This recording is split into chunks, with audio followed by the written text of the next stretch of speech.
क'क्राझाराव 15 बोसोर सिंनि आरो 17 बोसोर सिंनि आसाम युथ लीग 2025 गेलेमु बादायलायनाया दिनैनिफ्राय जागायबाय।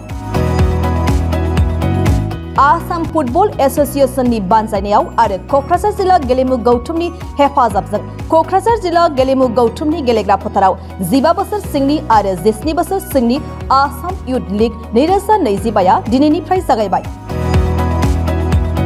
दिनै गिबि सानाव बड'लेण्ड एफसि आरो गुवाहाटीनि आसाम वारियर मोननै हान्जानि गेजेराव बादायलायनाया जायो।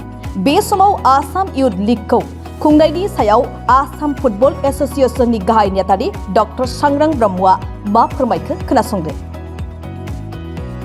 जोङो जिहेतु जोंनि गेजेराव आसामनिफ्राय मोजां फुटबलार ओंखारनांगौ, बिनि थाखायनो थांनाय बोसोरनिफ्राय जोङो उन्दैनि जेनाखि एज केटेगरिनि लीग बेफोरखौ जोङो फाथिदों आरो देग्लायबो बेखौनो नोजोर होनानै जोङो जेनाखि आन्डार 13, आन्डार 15 आरो आन्डार 17 बिनि युथ लीगखौ आसामनि गुबुन जायगायाव जोङो जागायबाय। बेफोर टीमा जाहैबाय जोंना माखासे आसाम फुटबल एसोसिएशननि आन्डाराव एक्रेडिटेसन जानाय टीम आरो जिबिलाक डिस्ट्रिक्टआव लीग गेलेनानै आरो जन लेभेलाव लीग गेलेनानै चेम्पियन जानाय टीम, बिथांमोननि टीमखौ लानानै जोङो आसाम नाङैनो लीग खुंदों, आसाम युथ लीग। क'क्राझाराव मोनबेसे टीमा क'क्राझाराव 6टा टीमा बाहागो लादों आन्डार 15आव आरो आन्डार 13आव गासै 13टा टीमा बाहागो लादों। ग्रुप सिआ जागासिनो दा बाहाय जेनाखि क'क्राझार भेन्यु बाहाय। दा जोङो आसा खालामनो हायो बिनिफ्राय जोङो मोजां प्लेयार फिउचाराव मोनहैगोन। क'क्राझारनि अनगायै जोंना दा तेजपुराव जागासिनो दङ आरो कार्बि आंलंआवबो जागासिनो दङ आरो सम आरो बोथोरखौ नायनानै नांगौ बायदिखौ नायनानै जोङो आसामनि गुबुन जायगायावबो जोङो भेन्युखौ एड खालामनो नागिरदों।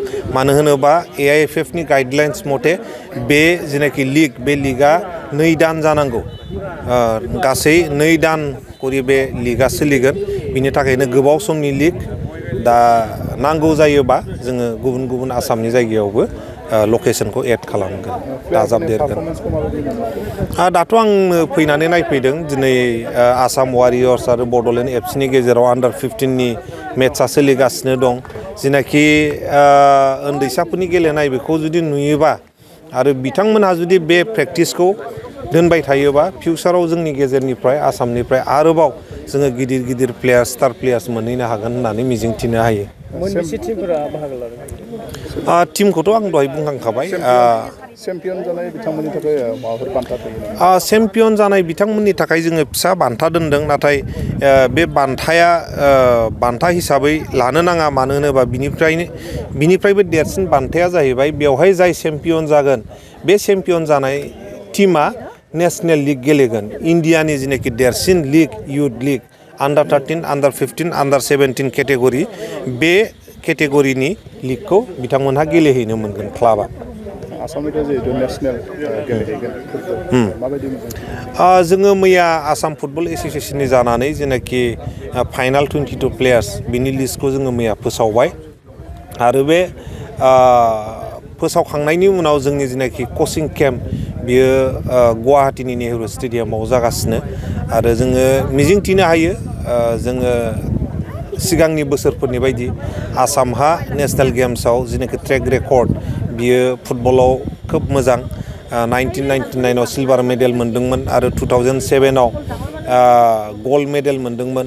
जोङो मिजिंथिदों एबारनि जेनाखि जानो गोनां नेशनेल गेम्स 38 नेशनेल गेम्स बेवहाय जोङो सनानि मेडेलखौ आरो आसामाव घुरायनानै लाबोफिननो हागोन।